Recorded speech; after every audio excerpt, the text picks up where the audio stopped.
Hello, everyone. You're listening to the Paradigm Shifts podcast with your host, Keisha Kruger. I'm an organization development practitioner and executive coach, working with leaders to create positive changes in the workplace using behavioral science. My personal mission? Share science-based tools and leadership insights from the field that you can use in the workplace and beyond. Considering we spend about 3/4 of our lifetime at work, there is incredible science and organizational psychology that could be used to rethink the way we work, lead, and ultimately live. Join me as I speak with thought leaders and business leaders in practice, unpacking light bulb moments for paradigm shifts. On this week's episode, I had the great pleasure of speaking with Dr. Bonnie Green, an experimental psychologist who specializes in research on success, particularly as it relates to academic achievement and reducing recidivism. Her application of cognitive development, psychometrics, and mathematical modeling allows her to improve educational access, achievement, and success for those coming from vulnerable or oppressed backgrounds. She holds the rank of Professor of Psychology at East Stroudsburg University of Pennsylvania, and she is also the Chief Scientific Officer of Illumin Analytics, which is a minority-owned data science organization designed to help organizations use data to illuminate their path forward. They specialize in diversity, equity, inclusion, access, and justice issues at the organizational level, and they are focused on how data can be used to move organizations forward. Dr. Green is also a rotating program officer at the National Science Foundation under Education and Human Resources Division of Undergraduate Education, and the author of numerous books on statistics and psychometrics. For more information about Dr. Green and her upcoming work and services, please visit the show notes. Hi, Dr. Green. I'm going to call you Bonnie if that's okay, because That would be wonderful. have a great relationship with you, and you've been such a mentor for me in this discipline and field that I'm in. We were talking before we hit record. I have to show everyone. I pulled out this book that you recognize, but those tuning in wouldn't. My very first quantitative psychology class or course with you in my undergrad was really what changed the direction of my career, because you made me fall in love with statistics. So I just have to thank you sincerely for just getting me on board and just loving this this work. And the way you teach is incredible. Well, thank you. I have always loved teaching statistics and psychometrics and research design. And one of the first things that I realized when I had started teaching out of grad school was that there wasn't really a good statistics book. And so to help my students, that's why that book came into being. So, I have to tell you a funny short story, very brief. I actually made a name for myself at my organization because it was one of the first year that I was in the corporation, and I was delivering a presentation to our managers and above. And I was talking about engagement surveys, and I brought up the psychometrics report. And I mhm. should have read the room a little bit better. But as soon as I dropped that word psychometrics, I have not heard the end of it. To this day, I am still made fun of in a nice way, but made fun of for uh, using that word. And I it's funny in that sense, because from my point of view, I know others may not understand really the gravity of what psychometrics is. But then it's also kind of disheartening too at the same time, because how critical psychometrics are, and the gravity of that in a survey. So can you tell me a little right. bit about psychometrics and what that means? Sure. So the field of psychometrics literally translates into measuring humans, right? In fact, I wrote a book for undergraduates called Measuring Humans, the Principles of Psychometrics. And the really what it's about is how do you measure humans, right? So much of what we're interested in measuring, for example, in the workplace, might be things like trust or effective communication, or maybe appreciation for diversity. And these are really complex and intangible in a way constructs, but we need to be able to measure them because without the measure, we can't move forward. And we have examples of that throughout all of science. Anytime science advances, what takes place first is the advancement in the measure. And so psychometrics or measuring humans is absolutely a critical component for us to be able to understand what's going on, for example, in the workplace, and then take that data and make use of it so that we can make targeted improvements. It's it's really important when people in our roles or in our field and they are partnering with organizational leaders to select assessments within the organization to really consider all of the psychometrics, the validity and the reliability reports, and take a look at Mm-hmm. those. Maybe you won't share them, but in order to select the right assessment, you would look those through and make sure that they are appropriate. And I think Hmm. also in HR space, it's critical when you're using assessments for selection. Correct? Oh, definitely. And one of the challenges, so there's lots of different components here, and you mentioned the most important, which is validity.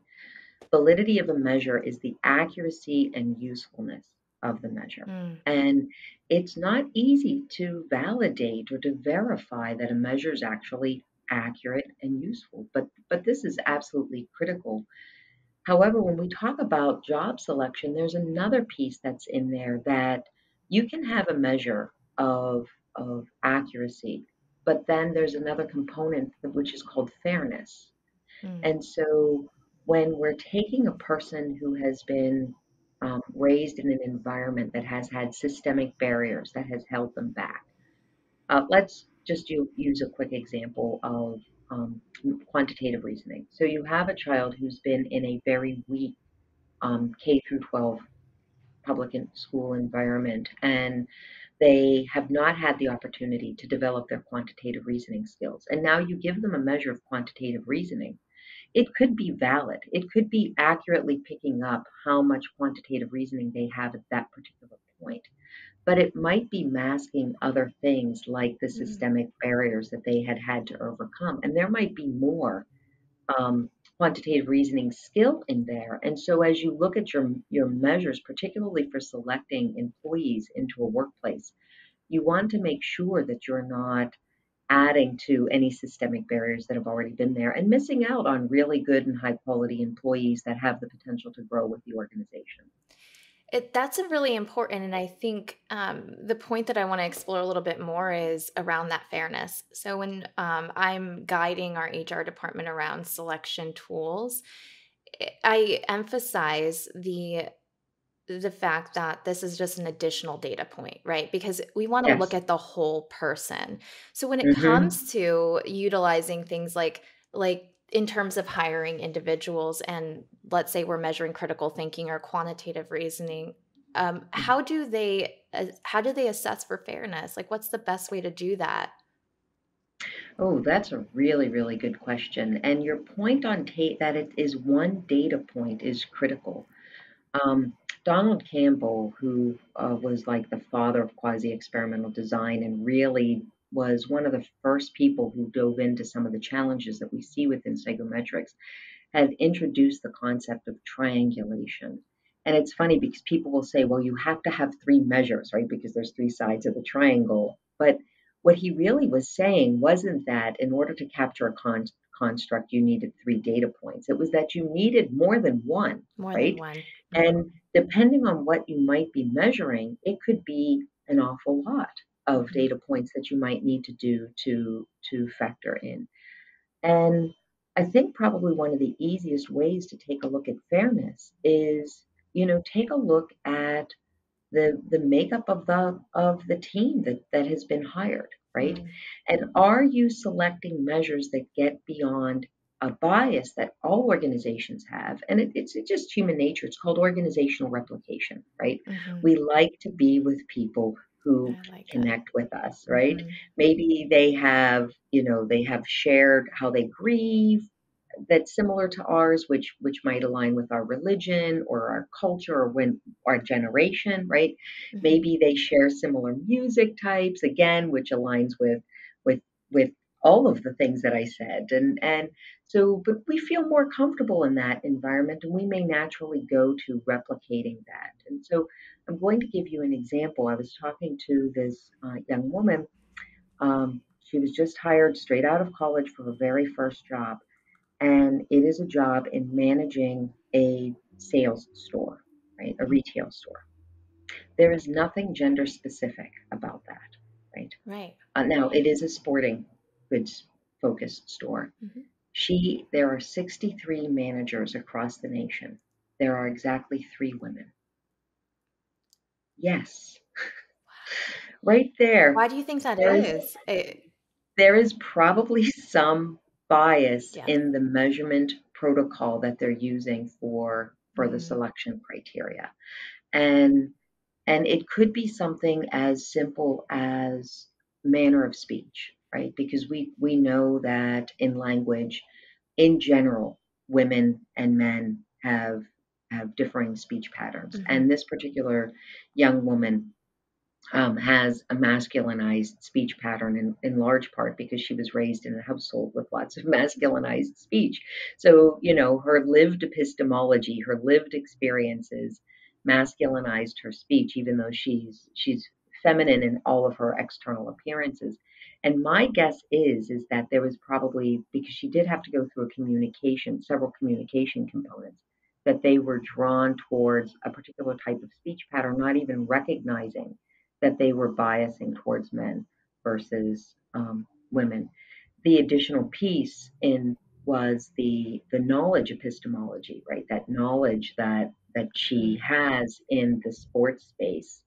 And however, in this particular space, and I don't want to get into too much details yeah. because I don't want to identify the organization.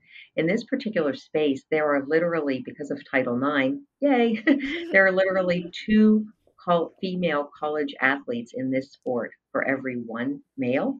And so one would think that it would be pretty easy to find Mhm, women. But when you start to see those kinds of patterns, mhm. right? Then that should tell you something. There was another organization that I had an opportunity to observe where all of the senior leadership were white Wow. and all of the unskilled labor was black.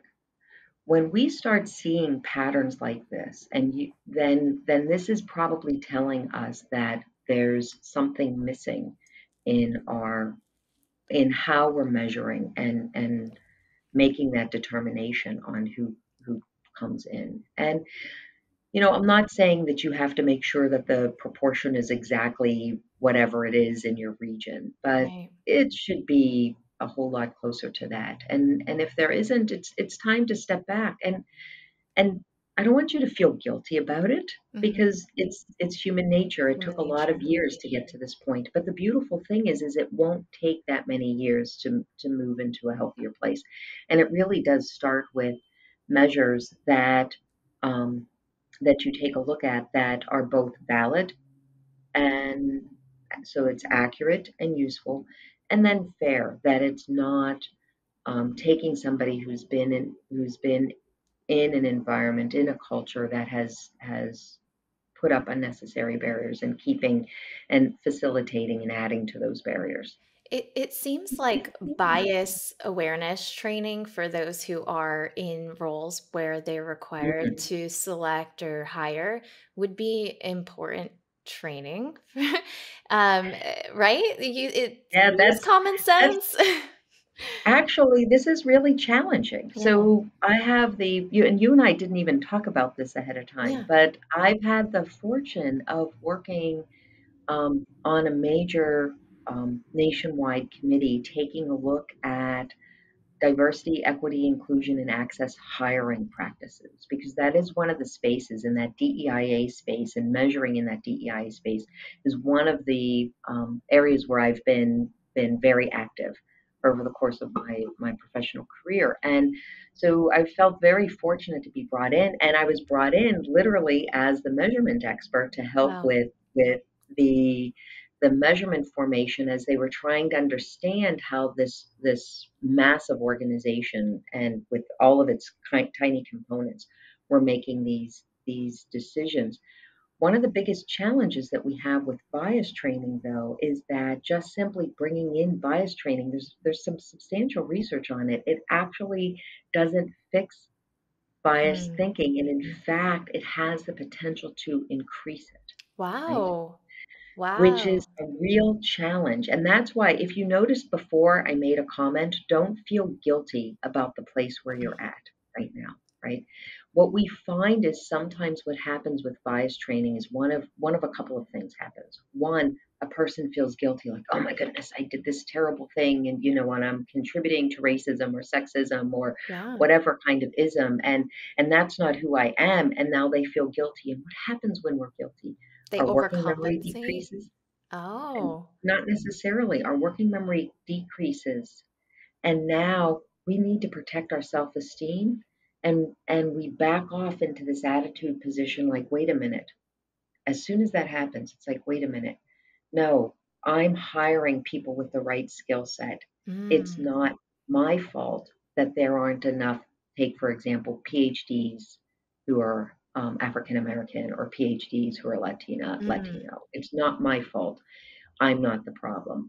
And if that's the case, you've just washed your hands of the situation and you don't have to do anything intentional to work past that. And so that guilt is not helping us. It decreases the working memory capacity. The other piece that happens with attitude is if, like, let's say we're just going to use something simple like I prefer one type of spaghetti sauce versus another type of spaghetti sauce, and maybe it's just a slight preference over a red versus a white sauce, right? And somebody comes in and says, no, no, no, no, no, no, the white sauce is so much better, the clam sauce or the carbonara or whatever is so much better, and you're like, no, no, no, I like it this way. And literally the attitudes polarize. Ah. Right. And so we have to be very cautious of this bias training. My recommendation actually is, instead of bias training, first come in and take a look and do some basic measures, right? Mm-hmm. And understand. So one of the challenges that we have to get over is, of course, the organizational replication bias, right? Mm-hmm. We like to hire people who are like us. There's this one organization that I was working with, almost all of their PhDs came from a single institution. It, Can you imagine that? A it doesn't single. surprise me. I talk with our managers when it comes to performance reviews time, and I know this is shifting slightly, but I do talk with them about different biases to be aware of, and that's similar to me bias, right? Like I'm likely to rate you higher on a performance review because we have shared experiences. I like Mhm, you, we went to the right, same institution, maybe we have an alma mater that is the same. So it doesn't surprise me to hear that. It's disheartening, but it doesn't surprise me. right. It's amazing, and and you stop and you think about how many amazing PhD granting institutions are out there. You can't tell me that there wasn't somebody else Right. out there. So you have to take a look at those kinds of things. Take a look at the demographics and see if there's any organizational replication going on.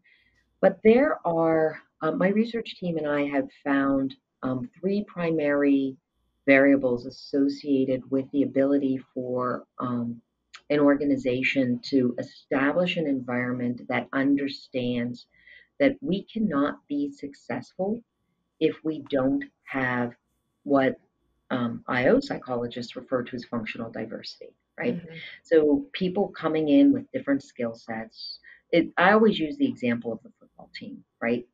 You Mhm. can tell, if you're a football fan, you can tell the difference between the center, the quarterback, the kicker, right, the wide receiver. They have different body shapes, they have different skill sets. When they're out on the field, they are not interchangeable, but they have to work together, and they need to know what what they need to do, and the goals have to be set, the vision needs to be clearly communicated, and now they have to know their job, they have to practice it, they work together, they move forward.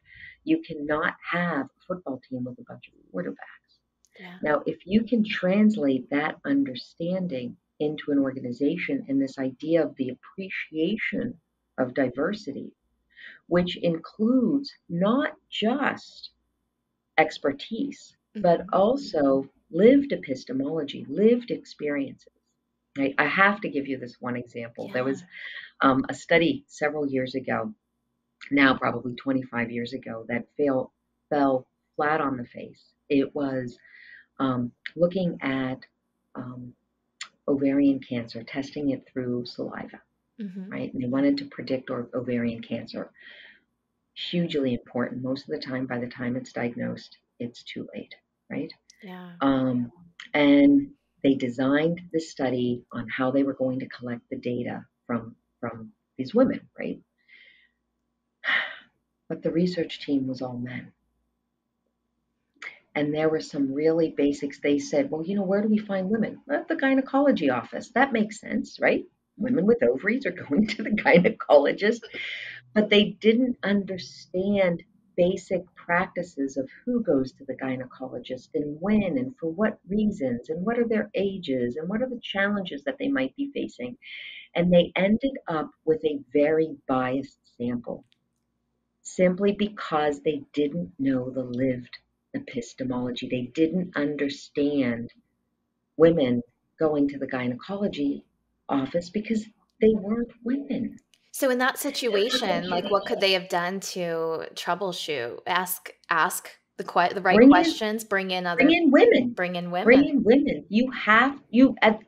We cannot measure effectively. We cannot design research effectively.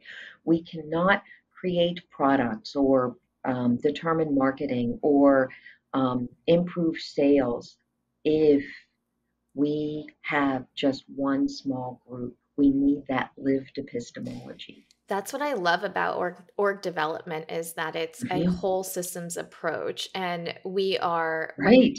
right, like the purpose is to bring all the voices into to be representing all of the voices in the organization, that we are Mhm. having listening sessions with not just our managers, not just our leader executive team, but the ones who are living in that experience, that see Absolutely. the issues day to day, that know Mhm. the processes that are every single day, supporting the work that they do. So to me it sounds like if we want to solve problems, we have to ask the people who are being affected by the problems, right?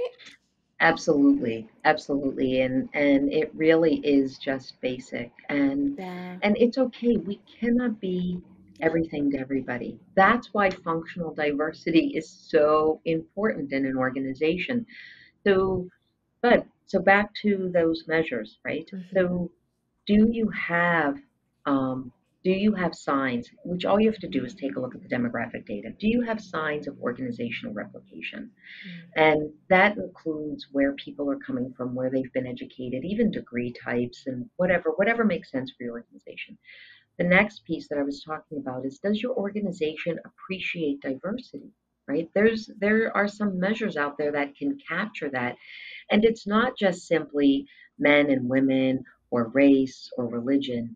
It's diversity of thought, diversity of approach, diversity of experiences. And how is that welcomed? I'll give an example of a place that did not accept um, diversity of thought, and that was NASA back during both the Apollo 1 and the Challenger accident. They have since gone back and taken a look at their organizational structure, and in both cases, there were people who had expertise in the area that they were calling, saying this flight should not take place, this launch should not take place. I'm concerned because we lack data in point X, Y, and Z, and we can't predict how this is going to respond. And in both cases, a larger group that was very, very homogenous in its nature, in its experience, in its thought, overrode the expertise, and lives were lost. Now, at that point, what they recognized was that the organization was set up literally to put out this one voice. It was not valuing and appreciating the diversity of thought. And how can an organization move forward? And maybe your organization, when they make that kind of mistake, it's not going to result in loss of lives, but it could result in loss of sales. Hmm. The other two areas of measurement, though, that are absolutely critical are, does your culture of your organization assume innocence Hmm. or guilt? And does your culture of your organization assume competence or incompetence? One of the things that we've been finding in organizations that lack an appreciation of diversity and actually have the presence of either racism or sexism or ageism in is that it will pick up in these two spaces. Now, I want you to think about when we bring up the concept of racism, just as an example, Yeah. people's working memory shuts down. They get defensive, they back up. Hmm. Even when we bring up the topic of bias, their working memory shuts down, they back up, they're like, that's not me.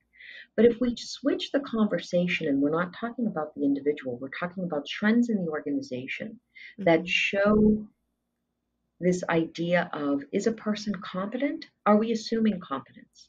So right now, I have the fortune of working with an organization that has everybody is assumed competent, right?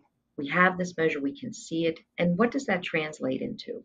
When a person makes a mistake, the first thought isn't, oh, that person's incompetent. Of course they made a mistake. The thought is, first, are they okay? Right? Is Mm. everything going on? Are they okay? Is there something that they need? The next thought immediately goes to, are the systems in the organization in place that are facilitating or inhibiting this person's ability to be successful? Mm. That's a completely different space than another organization that I work with that literally, when I went to collect data, I had not one, not two, not three, but four African American employees, all with doctoral degrees, all with doctoral degrees. One of the doctoral degrees was from Cornell, another of the doctoral degrees. She had an MD, PhD from Johns Hopkins. Wow. Every single one of these African American PhDs told me that they were told that the only reason why they were hired was because they were Black. Oh my goodness. That's And we're not talking 30 years ago, no, this we're is talking recent data, ooh, okay? it's And we're scary. talking highly accomplished people. But we already knew this with the measure. The measure itself, when we took this measure, it's like 5 items. We knew that the culture itself, that everybody had to prove their competence first, that they were assumed incompetent. Mm. And when you have an organization like that, people are spending so much time justifying their existence, why they're there, protecting their job, protecting their income, protecting their self-esteem. They're not moving the organization forward. This is not healthy for anybody. You add to this that this is going to add additional stress, which is going to cause health problems, which is going to increase, Yeah. sick leave and health insurance costs, and this is a really Huge. bad place to be. But we're not talking about any one individual. We're talking about an entire culture that has created this environment. And this actually is trainable Hmm. because nobody wants to be in an environment like that. You can come in with professional development and move that forward. Less likely to occur in an organizational environment. And I work in educational environments, and we see this more in educational environments, is the assumption of guilt versus innocence. So the assumption that, for example, teachers are guilty. They're going to take the easy way out. They're going to have their students cheat on tests, stuff like that, or that students themselves are always guilty and they have to prove their innocence. And this is exhausting. Yeah. It's tiring, and it's not going to move an organization forward. And for an educational environment, it's not going to help students learn. Yeah. It would lead to burnout, and it has all these other ripple effects in both of those situations that you were Absolutely. explaining. And psychological safety is is something that we could measure, and Absolutely. partly related to a lot of these measurements that you're already talking about around, Hmm. being the appreciation for, being able to make mistakes and feeling safe in those environments and feeling like there's no consequence if I want to speak my mind, right? Right. Hmm. That appreciation of the diversity of thought. One other measure which works, it tends to work more for people with physical disabilities and women, and that is physical safety. Oh, So huge. we don't even think about how important that is, but these are all measures that, depending on where you are in the organization, you might not have that full 360. And that's Mhm. why the right targeted measures in your organization can illuminate and take a look at the measures that you can change. You can train your organization or create policy that can improve each of these things. We all have cognitive biases. We were born with them. It's Mhm. evolutionarily pre-wired. These are going to be much harder to change. And implicit bias, we're not consciously aware of it, also harder to change. Let's Yeah. focus on the variables that we can change. And in the process, the organization will improve and we'll be able to move forward.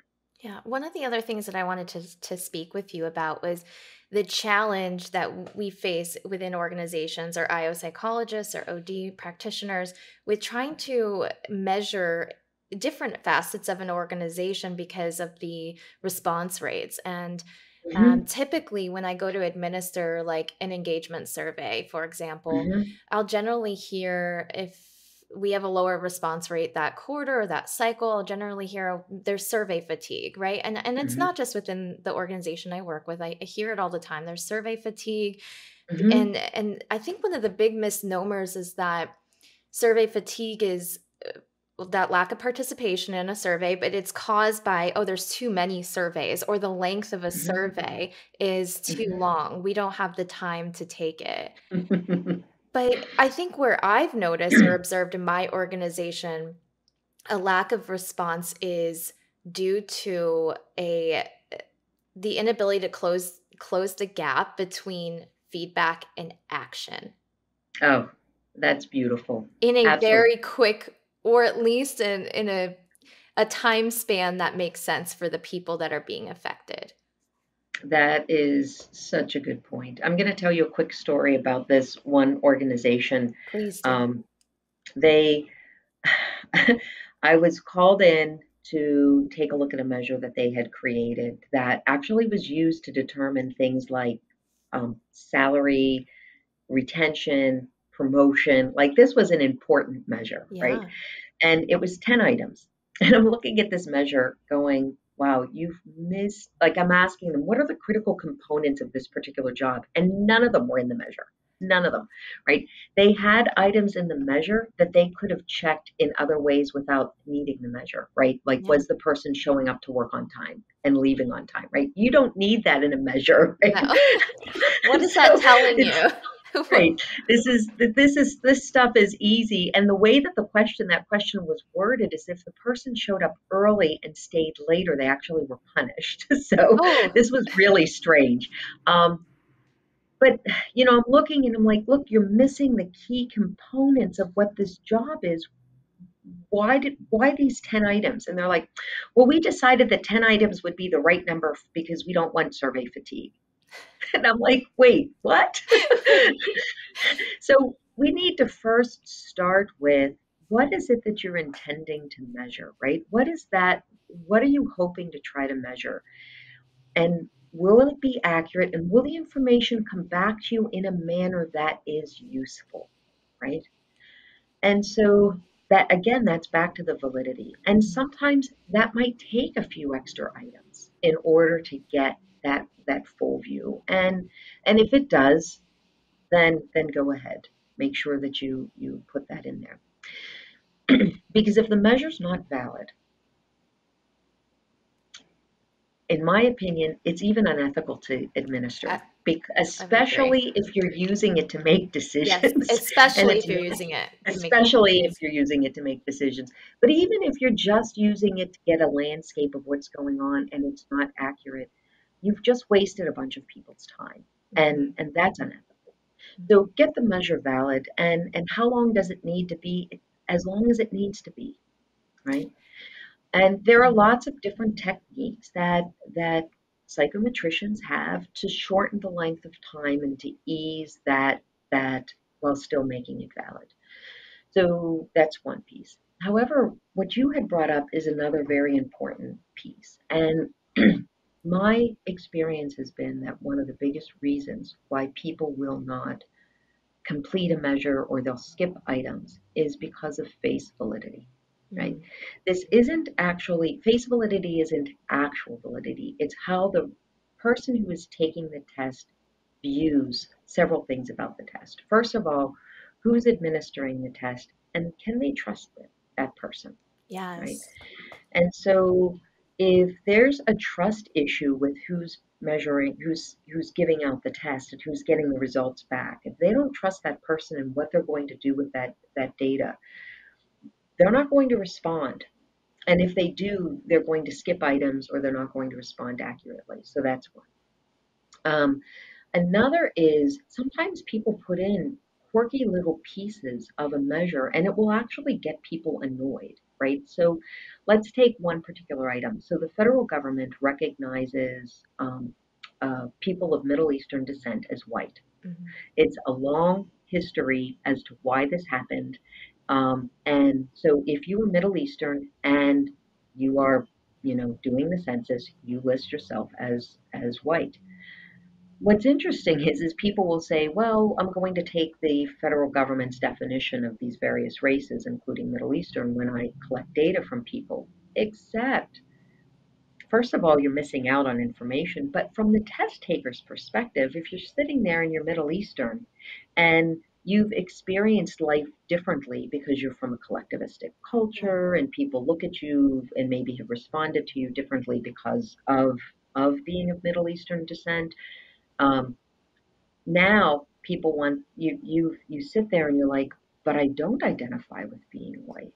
It's The it. same Mhm. happens with gender slash sex, right? Right. If there's not a place for a person to say, but this is who I am, and um, then now all of a sudden you're like, well, you don't care who I am, Yeah. and if you don't care who I am, that could be enough to keep you from responding the rest of the way. Yeah. Like I'm not Yeah. seen, I'm not valued, I'm not included in this. Exactly, Mhm. exactly. And if you're not including and valuing me at the most basic level of Mhm. my identity, Yeah.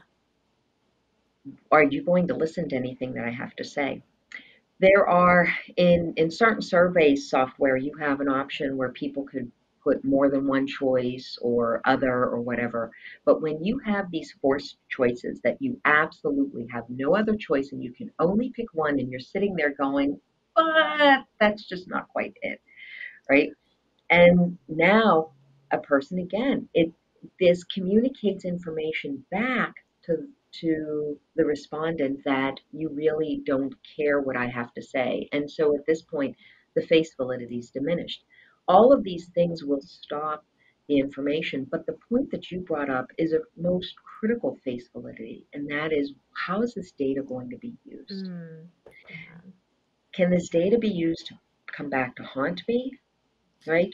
Yeah. Or is this just going to be one more set of data that's going to sit somewhere and nothing's going to come from it? And so, one of the best things that an organization can do is show how here's the measure, here it is, and give a timeline when you give out the measure. Yeah. We anticipate, remind people, say, look, this is going to take a while for us to evaluate, for us to take a look at, and say, we expect to have a preliminary report by, and give a date, and then stick to that date, and then have recommendations that come out of it.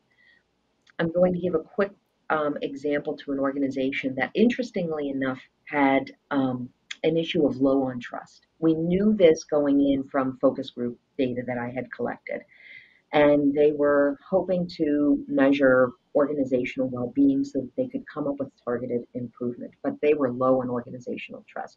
Mm. Which meant if the measure came from organizational leadership, people weren't going to respond.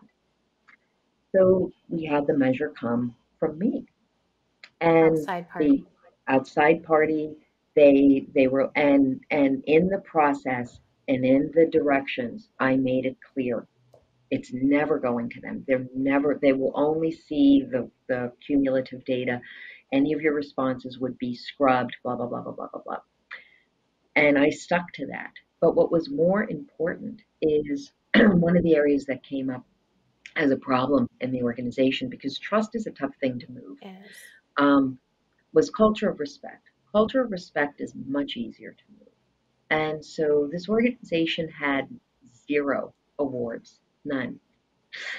So Wow. I sat with the organization and I'm like, look, you need to show respect. And they're like, oh, we have union contracts, we have this, we have that, we can't do anything. They literally came up with this opportunity that people would go online and type in, hey, I caught so and so doing a great job.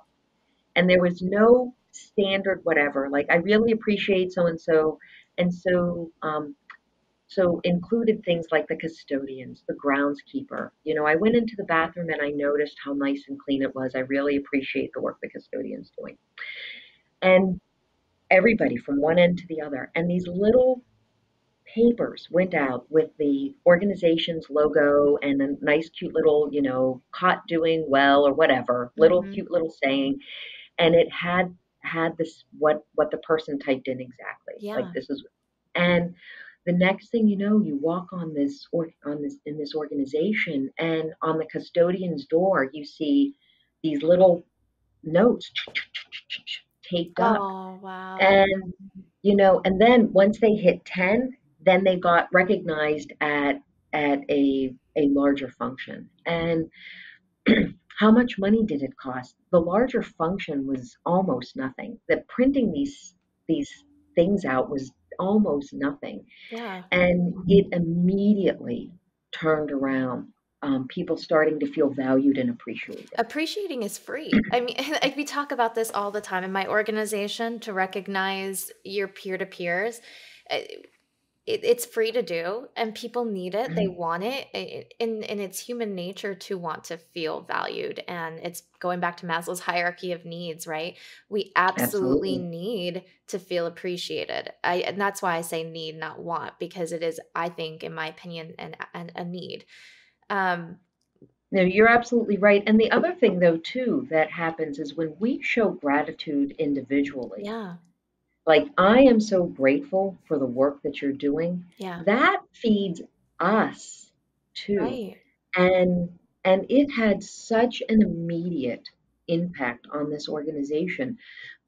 But none of this would have happened if they didn't appreciate the trust issue and if they didn't work around making sure the measure. By the way, that organization said the measure was too long. And we ended up with a 73% response rate and long, like the stuff that came out Yeah. in the open-ended questions were long. People spent a lot of time on this because they wanted to be heard and they Mm. believed that they were going to be heard, and the questions were such that they felt like they were going to be heard. So, what do you think is a good response rate? It depends on an organization. For me, though, in general, I start to get unsettled when my response rate is below 50%. Mm. Um, I am, depending on some of the work that I've done, I've had response rates near close to 100%. But Wow. it's, again, it really comes down to that face validity and that building of rapport.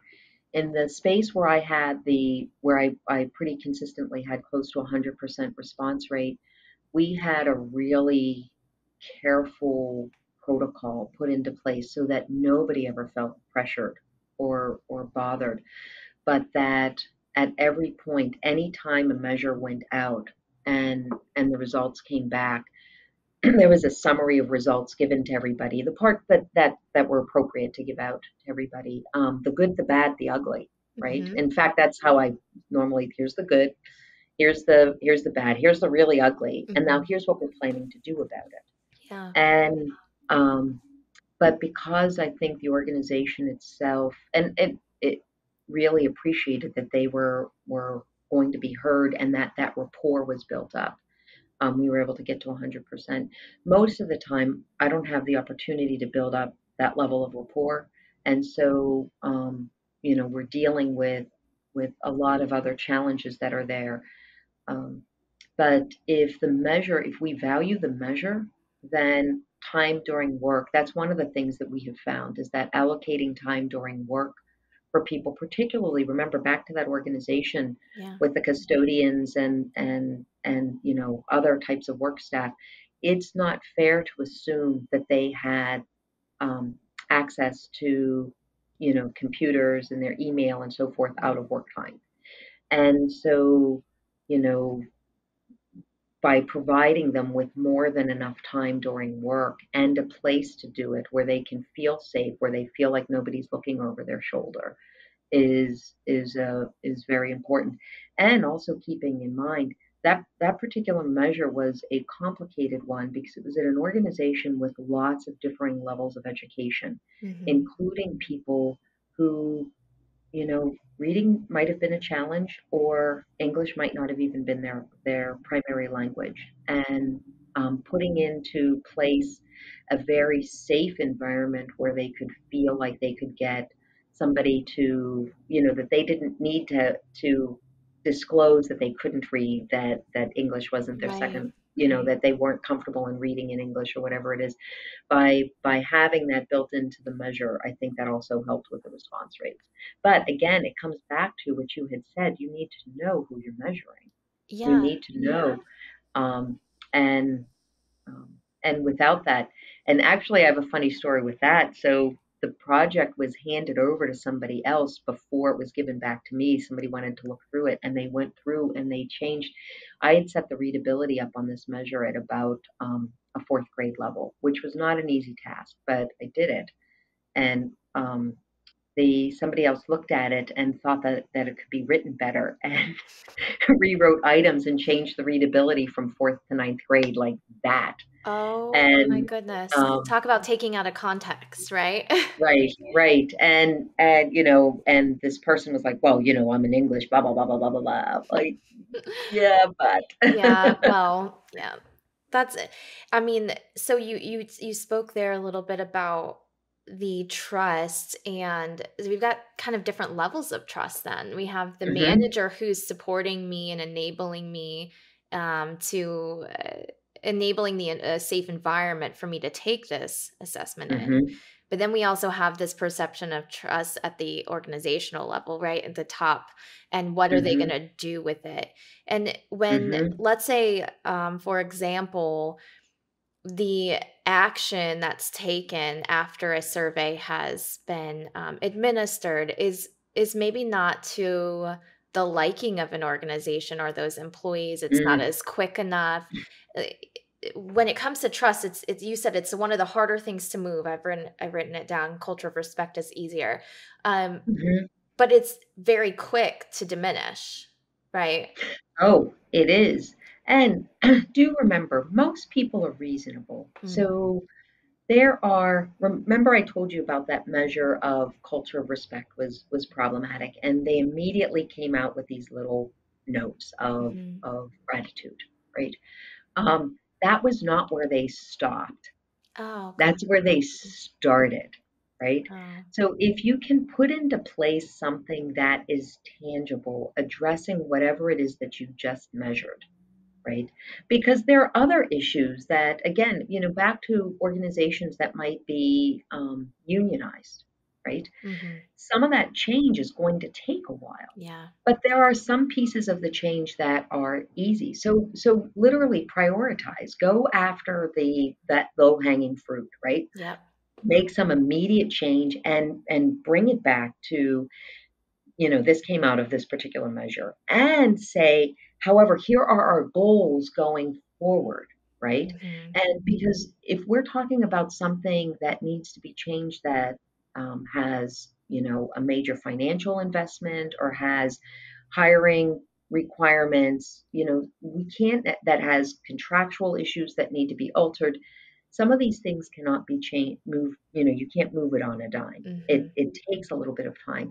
people understand that, but that doesn't mean that you have to wait. There's always something you can do immediately. But So to recap, but don't stop there. yeah, so to recap, grab the low-hanging fruit, make some quick wins that are Hmm. meaningful and impactful, and Hmm. then communicate frequently, right? When it comes to what the plan is and what those goals are, and don't just go silent on maybe you make maybe the first communication that you come out and you make the plan and you share that, you don't Hmm.